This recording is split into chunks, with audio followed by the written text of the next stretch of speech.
ഈ മാലിന്യ പ്ലാന്റ് എന്ന് പറഞ്ഞാൽ നമ്മൾ ഇപ്പം എന്തിനു പറയുന്ന ഒരു യാത്ര ചെയ്യാനോ കോണിക്ക വഴി പോലും നമുക്ക് അതിലൂടെ ഒന്ന് പാസ് ചെയ്യാനും കൊണ്ട് പറ്റില്ല. അപ്പം നമ്മളൊരു സ്ഥിരമായിട്ട് ഇവിടെ താമസിക്കുന്ന ആളുകളാണെങ്കിൽ എങ്ങനെ നമ്മൾ ഫുഡ് കഴിക്കും, അല്ലെങ്കിൽ വേണ്ട കുട്ടികളുടെ ഒരു അസുഖം വരികയാണെങ്കിൽ എങ്ങനെ നമ്മളിവിടെ ജീവിക്കാനുള്ളൊരു, അതുകൊണ്ട് തന്നെ എല്ലാ കുട്ടികളും പിന്നെ പ്രായം ചെന്നവരും എല്ലാവരും ഇവിടെ എത്തിച്ചേർന്നത് ഇതിന് വേണ്ടിയിട്ട് മാത്രം തന്നെയാണ്. ഈ ഒരു നാട് നമ്മൾ മൊത്തം നശിപ്പിക്കും. ഇങ്ങനെ ഇതിവിടെ വന്നിട്ടുണ്ടെങ്കിൽ ഈ നാട് മൊത്തം നശിപ്പിക്കും. അതുകൊണ്ട് നമ്മുടെ ജോലി ഒഴിവാക്കി സ്ഥാപനങ്ങൾ വിദ്യാഭ്യാസ സ്ഥാപനങ്ങൾ 4ഓളം സ്ഥാപനങ്ങൾ ഇവിടെ ഒഴിവാക്കിയിട്ടാണ് ഇത്തരം ഒരു സമരം സംഘടിപ്പിച്ചിട്ടുള്ളത്. അപ്പോൾ ഇതിനെതിരായിട്ടുള്ള ഈ സമരം ഇവിടെ ഇങ്ങനെ ചെയ്യണമെന്നുണ്ടെങ്കിൽ അത് നമുക്ക് ഒരിക്കലും ഇവിടെ പാടില്ല എന്നുള്ളൊരു ദാക്ഷ്യത്തോടെ തന്നെയാണ് നമ്മളിവിടെ ഒരുമിച്ച് കൂടിയിട്ടുള്ളത്. ഞങ്ങളെ കുടിവെള്ളത്തിൻ്റെ ഉത്ഭവം ഇവിടുന്നാണ്. എൻ്റെ ചെറുപ്പകാലം മുതലേ ഇവിടുന്നാണ് ഉത്ഭവിക്കുന്ന ഈ വെള്ളം. ഈ വെള്ളമാണ് ഞങ്ങളെ താഴോട്ട് വരുന്നത്. അപ്പം ഞങ്ങൾക്ക് കുടിവെള്ളം ഞങ്ങൾക്ക് ബുദ്ധിമുട്ട് പ്രശ്നമായി വരും. അപ്പം ഞങ്ങൾക്ക് ഇവിടെ വരാൻ പാടില്ല. അതാണ് ഞങ്ങൾക്ക് പറയാനുള്ളത്.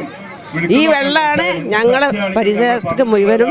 ഇവിടെ നിന്നാണ് വെള്ളത്തിന് ഇതാ ഭാഗത്തു നിന്ന് മുഴുവനും ഈ ഭാഗത്ത് കാടാണ് വെള്ളം ഞങ്ങൾക്ക് വരുന്നത്.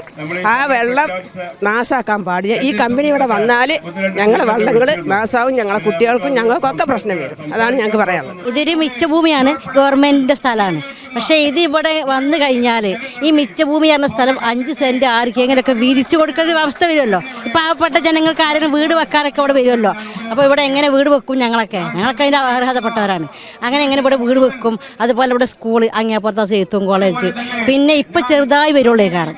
പിന്നെ ലാസ്റ്റ് കഴിഞ്ഞ് വന്നാൽ ഇത് വലുതായി വരും. പിന്നെ വേറുള്ളവർ അങ്ങേപ്പുറത്ത് വെക്കും. അപ്പോൾ ഇതിനിവിടെ അനുവദിക്കാൻ പറ്റൂല. ഇത് അനുവദിച്ച് കഴിഞ്ഞാൽ ബാക്കിയുള്ളവർ ഇതുപോലെ വന്ന് ഓരോ സ്ഥാപനങ്ങൾ ഉണ്ടാക്കി വരും. അപ്പോൾ ഈ കൊച്ചു വീടുകളൊക്കെ അവിടെ വെക്കാനുള്ളതാണ്. കാരണം 5 സെൻറ്റ് സ്ഥലമൊക്കെ മിച്ചഭൂമിക്കാർക്കെല്ലാം കൊടുക്കുമല്ലോ, ആരും കൊടുക്കുമല്ലോ. അപ്പോൾ ഇത് മിച്ചഭൂമി ഗവൺമെൻറ് സ്ഥലമാണല്ലോ. അതങ്ങനെ പിടിച്ചെടുത്ത് കാണാൻ അങ്ങനെ ഒരു ചെയ്യാൻ പറ്റൂല. ഞങ്ങൾക്ക് കുട്ടികളൊക്കെ ഉള്ളതല്ലേ. അപ്പോൾ ഞങ്ങൾക്ക് അസുഖങ്ങൾ വരൂലേ? ക്യാൻസർ വലിയ രോഗം വന്നാൽ ഞങ്ങൾ എന്താ ചെയ്യുക? അതുകൊണ്ട്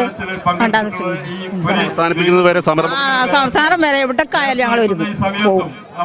എൻ്റെ വീട്ടിൽ ഞാൻ തന്നെ എല്ലാവരും ഉണ്ട്.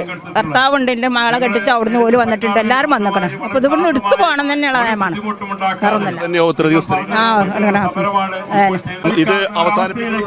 അവസാനിപ്പിക്കണം.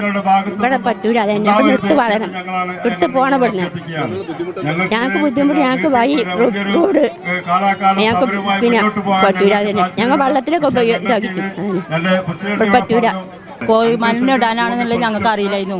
അപ്പോൾ എല്ലാവരും സമരം നടത്തുമ്പോഴാണ് ഞങ്ങൾ അറിഞ്ഞത് അതിവിടെ നടത്താൻ പറ്റൂല. ഞങ്ങൾക്കല്ല, ഞങ്ങളിങ്ങനെയാണ് കഴിഞ്ഞു പോയി. ഞങ്ങളെ മക്കൾ വളരുന്നുണ്ടല്ലോ, ഓർക്കൊന്നും പിന്നെ വെള്ളം കുടിച്ചാൻ പറ്റില്ല. പിന്നെ പല അസുഖങ്ങളും പലതും വരും. പിന്നെ ഇവിടെ നല്ല വെള്ളമുള്ള സ്ഥലമാണ് ഇവിടെ. അപ്പോൾ ഈ വെള്ളം ഇറങ്ങണത് ഞങ്ങളെ കുണ്ടുക്കാണ്. അവിടെ ഒരു കുണ്ടാണ്. ഇത് ഉയരമുള്ള സ്ഥലമാണ്. അപ്പോൾ ആ കുണ്ടക്കാണ് ഈ വെള്ളം വരുന്നത്.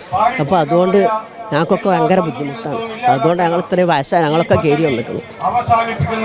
ഒരു പ്രായം അവഗണിച്ചുകൊണ്ടും ഇവിടെ കുന്നു കയറി വരണമെങ്കിൽ അതിന് ബുദ്ധിമുട്ട് ഇവിടെ ഇടങ്ങറയിക്കണം. ആ ഒരു ബുദ്ധിമുട്ടുകൊണ്ടാണ്. നമ്മളെ മക്കൾ വളരുന്നുണ്ടല്ലോ, അതൊക്കെ വിചാരിച്ചിട്ടാണ്. അതാണ്. പിന്നെ പല അസുഖങ്ങളൊക്കെ ഉണ്ടാവും, അത് വിചാരിച്ചിട്ടാണ്. ഞങ്ങൾക്കൊക്കെ സ്വസ്ഥതായിട്ട് ജീവിക്കണം. ഞങ്ങളെ കുട്ടികൾക്ക് ഞങ്ങളൊക്കെ പിന്നെ ഇപ്പം അവസാനിക്കാരായി. ഞങ്ങളെ തലമുറയായിട്ട് ഞങ്ങളെ മക്കൾ വളർന്നു വരുന്നില്ലേ, അവർക്കൊക്കെ സുഖമായിട്ട് ജീവിക്കണം. ഇതിൻ്റെ ഇത് ഞങ്ങൾക്ക് വരാൻ പാടില്ല. അതിന് ഞങ്ങൾക്ക് പറയാനുള്ളത്. ഞങ്ങളിപ്പോൾ എത്രയോ കഷ്ടപ്പെട്ടിട്ട് അങ്ങോട്ട് കയറിക്കണമെന്നാ കാലുകൊണ്ടൊന്നും നടക്കാൻ വെച്ചിട്ടല്ല ഇങ്ങോട്ട് കയറി പോന്നിക്കുന്നത്. ഈ ഇത് കുന്നും മലയും കയറിയിരിക്കുന്നത്.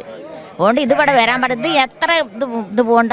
ഞങ്ങളെ കാലാവരം വരെ ഞങ്ങൾ അതിന് സമരം ചെയ്യും. ഞങ്ങൾ വരാൻ പാടില്ല. ഇവിടെ സ്മെല്ല, വഴി നടക്കാൻ പറ്റൂല ആൾക്കാർക്ക്. അത്രക്ക് മൂക്ക് പൊത്തി പോകേണ്ട അവസ്ഥയാണ്.